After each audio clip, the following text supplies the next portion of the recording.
Hello good morning students, welcome in BBVN online class. हम पढ़ रहे थे पाठ वे दिन भी क्या दिन थे। यही चैप्टर हम आगे कंटिन्यू कर रहे हैं, तो आप अपनी बुक निकालिए रिमझिम की और मेरे साथ साथ पढ़िए। देखिए, इस चैप्टर में हमने पढ़ा था कि कुम्मी जो है वो सोच रही है कि क्या ऐसा वाकई में होता था। क्या पहले स्त्री और पुरुष बच्चों को पढ़ाते थे, एक स्कूल होता था जहाँ बच्चे जाते थे। क्योंकि कुमी को मशीनों ने पढ़ाया है। मशीनी अध्यापक, एक रोबोट उसको पढ़ाता है। मशीनों के द्वारा ही वह पढ़ती है। उस मशीन में होमवर्क आ जाता है, उसी मशीन में नेक्स्ट डे वो होमवर्क करके डिपॉजिट करवा देती है। यही सब उसने पढ़ा। लेकिन क्या ऐसा भी होता था? कुमी इस बात से परेशान थी कि क्या वाकई में ऐसा होता था और एक ही अध्यापक सारे विषयों का ज्ञान दे देता था सभी बच्चों को। क्या सभी बच्चे एक समय में एक ही विषय पढ़ते थे? बहुत सारे प्रश्न कुमी के दिमाग में आ रहे थे बार बार में। तो चलिए देखते हैं आगे क्या उस बुक में लिखा है। एक पुस्तक जो मिली है उनको, बैठकर वे हमें वह सब याद करना आप लोग कि क्या क्या इस चैप्टर में, क्योंकि इस चैप्टर को आप 2 बार पढ़ोगे नहीं तब तक वो समझ में नहीं आएगा। चैप्टर को पढ़िए 2 बार, तब आपको अच्छे से समझ में आएगा। ओके, अब देखिए, कुम्मी का अगला प्रश्न था, तो क्या सच सब बच्चे एक समय में एक जैसी चीज़ें सीखते थे? हाँ, एक आयु के बच्चे एक साथ बैठते थे। जैसे एक आयु वर्ग वाले बच्चे, आप 3rd क्लास के बच्चे होते हैं तो वो 7 8 ईयर तक के बच्चे होते हैं। 5th क्लास के होते हैं तो वो 14 15 तक के बच्चे होते हैं। ओके, तो एक आयु वर्ग का मतलब है इस एज तक के बच्चे एक क्लास में बैठते हैं। तो एक साथ सारे बच्चों को जो अध्यापक होता है वो एक ही विषय पढ़ाता है। कोई हिंदी पढ़ाएगा तो वो हिंदी, सभी बच्चों को हिंदी पढ़ाएगा 40 मिनट तक। इंग्लिश पढ़ाएगा तो वो सभी बच्चों को 40 मिनट तक इंग्लिश ही पढ़ाएगा। ऐसे नहीं है कि उस क्लास में से 4 बच्चे कहेंगे हमको इंग्लिश पढ़नी है इसी समय में और 4 कहेंगे हमको मैथ पढ़नी है। ऐसा नहीं होगा। तो कुमी सोच रही थी क्या ऐसा संभव था? हाँ, एक आयु के बच्चे एक साथ बैठते थे, लेकिन माँ कहती है कि मशीनी अध्यापक हर बच्चे की समझ के अनुसार पढ़ाता है। फिर पुराने ज़माने में यह कैसे संभव होता था? कुमी फिर टेंशन में आ गई। तब वे लोग इस प्रकार नहीं रहते थे। रहने दो, तुम्हारी इच्छा नहीं है तो मैं वह पुस्तक तुम्हें नहीं दूंगा। कुमी झट बोली, नहीं नहीं, मैं उसे पढ़ना चाहूँगी। कि तब स्कूल कैसे होते थे, कितनी अजीब अजीब बातें जानने को मिलेगी। अब कुमी को ये सारी बातें बहुत अजीब लग रही है क्योंकि उसने कभी ऐसा देखा ही नहीं। इतने में अंदर से माँ की आवाज़ सुनकर कुमी बोली, लगता है सबक का समय हो गया है। सबक यानी सीखने का समय हो गया है। रोहित भी उठा और अपने घर की ओर चला गया।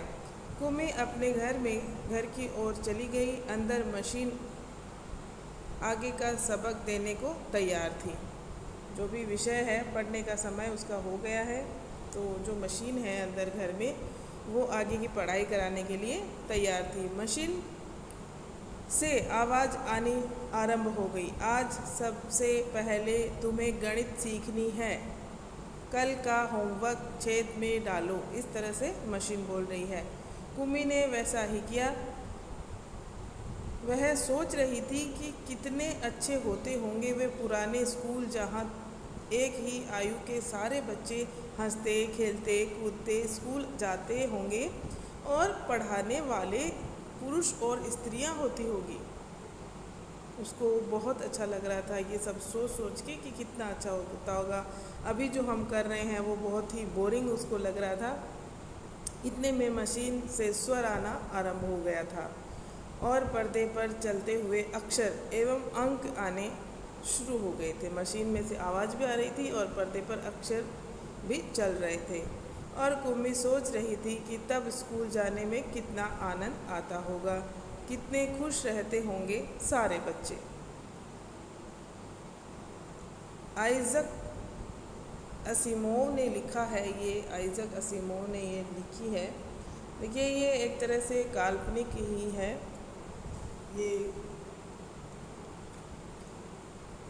आई थिंक हकीकत नहीं हो सकती है, ऐसी आगे भी नहीं होगी। हम ईश्वर से प्रार्थना करते हैं कि ऐसा ना हो, ऐसा हमें ना देखना पड़े कि स्कूलें बंद हो जाए, स्कूलें जाए ही नहीं बच्चे और सिर्फ हमें रोबोट ही पढ़ाए या मशीनें ही पढ़ाए। सोचो, प्रश्न करते हैं। चलिए अभ्यास प्रश्न इसमें से देख लेते हैं। कुम्मी के साथ जो किताब आई थी वह कब छपी होगी? कुम्मी के हाथ में जो किताब आई थी वह कब छपी होगी? ओके, तो उसका सन दिया हुआ था, उसके अंदर रोहित ने कहा था कितनी पुस्तकें बेकार जाती होगी, एक बार पढ़ी और फिर बेकार हो गई। क्या सचमुच में ऐसा होता है? नहीं, बुक इतनी बेकार नहीं होती। हम जब एक पुस्तक पढ़ लेते हैं तो हम किसी दूसरे को वो पुस्तक दे सकते हैं जब जिसको ज़रूरत है। तो ऐसा नहीं है कि एक पुस्तक एक बार पढ़ ली और वो बेकार हो गई। आने वाली पीढ़ियों के भी काम आती है पुस्तकें। अपने आस पड़ोस में भी आप दे सकते हो, अपने रिश्तेदारों को, अपने फ्रेंड्स को आप अपनी पुस्तक दे सकते हो। कागज़ के पन्नों की किताब और टेलीविज़न के पर्दे पर चलने वाली किताब, तुम इनमें से किस को पसंद करोगे और क्यों? इस प्रश्न का उत्तर आपको बताना है कि आप जो टेलीविज़न के पर्दे पर चलती है वो वाली किताब या फिर कागज़ के पन्नों की किताब, दोनों में से किसे पसंद करते हो और क्यों? तुम कागज़ पर छपी किताबों से पढ़ते हो, पता करो कि कागज़ से पहले की छपाई किस किस चीज़ पर हुआ करती थी। कागज़ से पहले भी छपाई होती थी, वह किस किस चीज़ पे होती थी वह पता करना है। देखिए स्टूडेंट्स, जो पत्ते होते हैं उन पे भी होती थी, कपड़ों पे होती थी छपाई। धीरे धीरे फिर कागज़ का आविष्कार हुआ और कागज़ पे छपाई होने लगी। तुम मशीन की मदद से पढ़ना चाहोगे या अध्यापक की मदद से?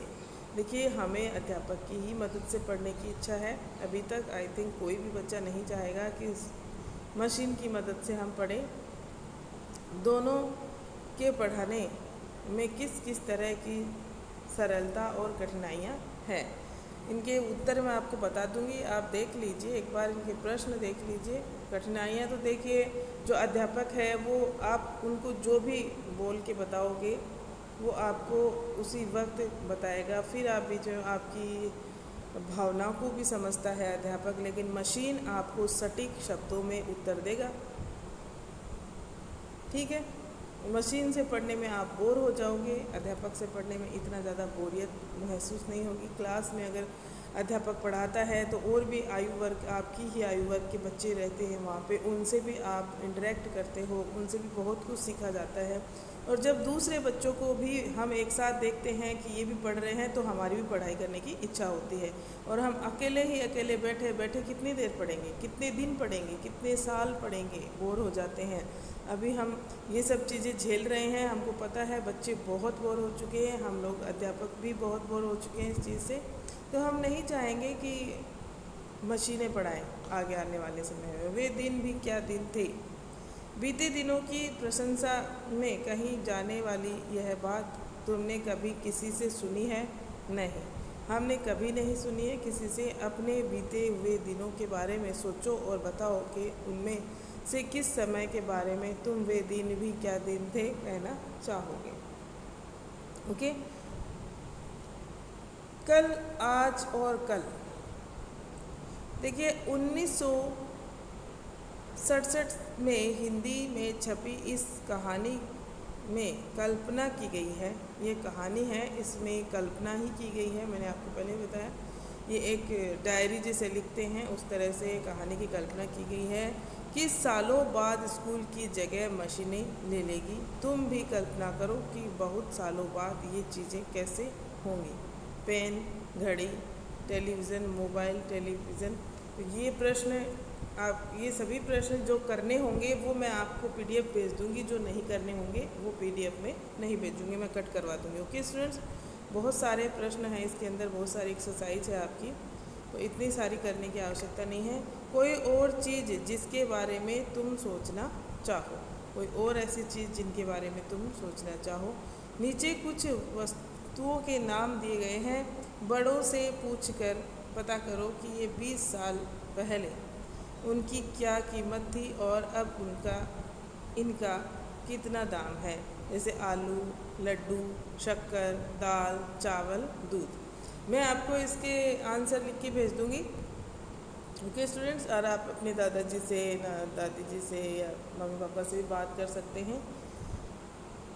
आज हमारे कई काम कंप्यूटर की मदद से होते हैं। सोचो और लिखो कि अपने व्यक्तिगत और सार्वजनिक जीवन में हम कंप्यूटर का इस्तेमाल किन किन उद्देश्यों के लिए करते हैं।